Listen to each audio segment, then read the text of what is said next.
Have you ever wondered who's really steering your life? Is it the conscious you that plans, decides, and reflects? Or is there a deeper, hidden part of your mind quietly making choices before you're even aware of them? Today we're going to explore the fascinating world of the adaptive unconscious. We're going to dive deep into the neuroscience that's challenging everything we think we know about free will and agency. And most importantly, discover why this knowledge is deeply relevant to your everyday life.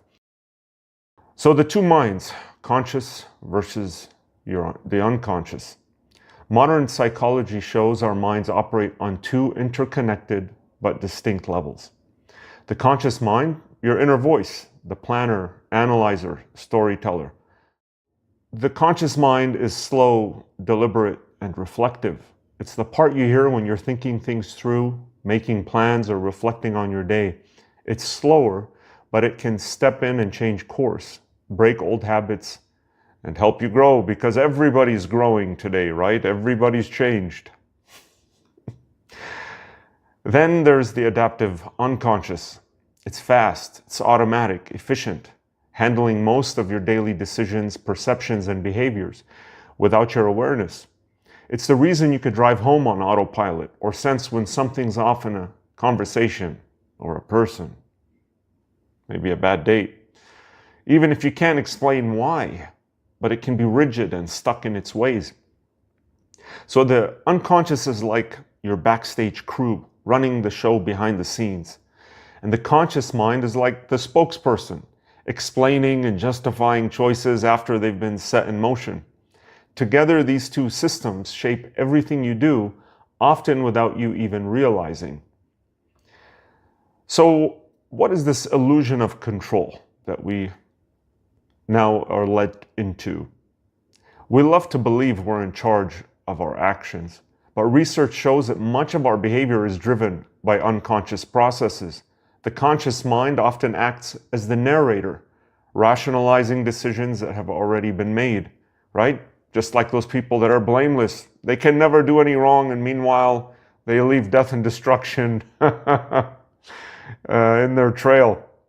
So this illusion of control is one of the most persistent tricks our mind plays on us. Two quick things about this here. The self-serving bias, I wanted to just add these. The self-serving bias in billionaire success stories.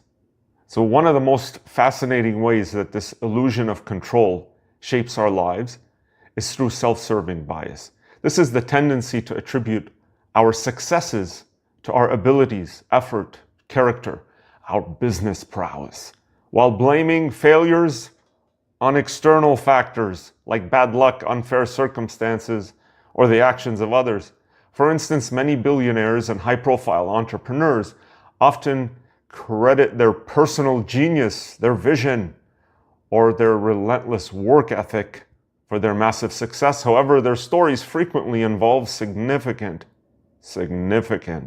elements of luck, timing, or circumstances beyond their control, and you'll never hear about that. Oh, that's terrible. Then there's depressive realism. This is interesting. So when the illusion fades, interestingly, not everyone experiences the illusion of control to the same degree. Research on depressive realism suggests that people with mild depression are often more accurate in judging their own lack of control over events. All right, so the neuroscience of decision making. So how deep does this rabbit hole go? Groundbreaking neuroscience experiments have revealed that our sense of conscious control is even more illusory than we imagined. It was all the talk, I don't know how many years ago, but you must have heard about it. In the 80s, Benjamin Libet conducted a now classic experiment. Participants were asked to move their hand at a moment of their choosing and to note when they first became aware of the intention to move. So using EEG, Libet found that a signal in the brain, the readiness potential, began several hundred milliseconds before participants reported any conscious intention. In other words, the brain had already started preparing the movement before the person was aware of deciding. You see, now this is all starting to make sense. All of these different thoughts and studies and understandings are converging. So later, someone else used brain scans to predict simple choices, like pressing a left or right button, up to 7 seconds before participants consciously made their decision. Imagine your brain decides before you do. Imagine that for a second. That's what's happening. The conscious experience of making a choice is often just a story that your mind tells you after the unconscious has already acted. I don't know if I'm conscious or unconscious right now. Probably unconscious for the rest of the day, but not right now. So these findings don't mean that we are robots, at least not most of us.